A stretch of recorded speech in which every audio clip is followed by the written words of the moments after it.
Mga kaibigan, mayroon po akong nakita. Kawawa naman po. Isa pong matanda.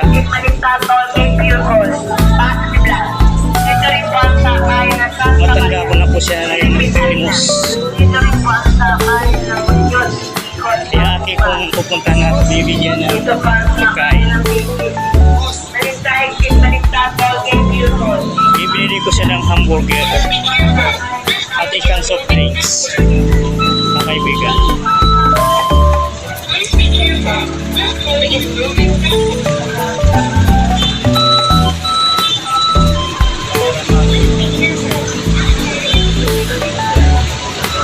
Yan pala guys si Lola.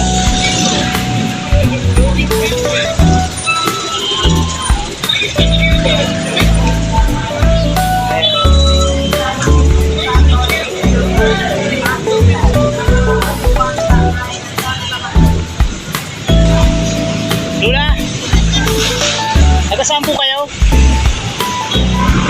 Ha? Ha? Saan yun? Santa Caterina? Santa Caterina? Saan mong sakop niyan? Ang lugar? Anong sakop ng lugar? Valenzuela? Bakit po kayo nandito? Makalayo. Ito po Lola. Bibigay ko po sa iyo. Ayan no. Isa pong soft drinks kaya dalawang hamburger.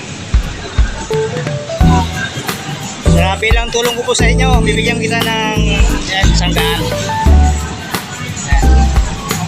Ano po masasabi nyo sa akin? Thank you Lola. Salamat guys. Andito po si Lola na aking binigyan ng tulong at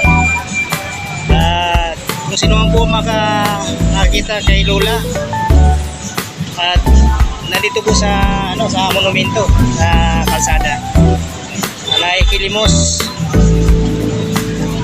Sana po ito po ay matulungan ninyo. At Lola, ilang edad ka na po? Ilang edad nyo na? Oh, tingnan. So,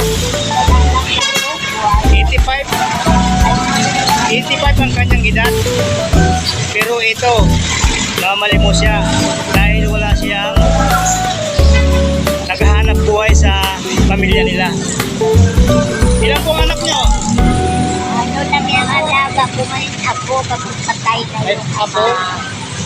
Apo ang... Sakit lang po yung tao. May alaga kang apo, pero ang tatay niya patay na. May kawawa po naman po pala kayo. Sana po yung makakita nito at makapanood ay matulungan kayo.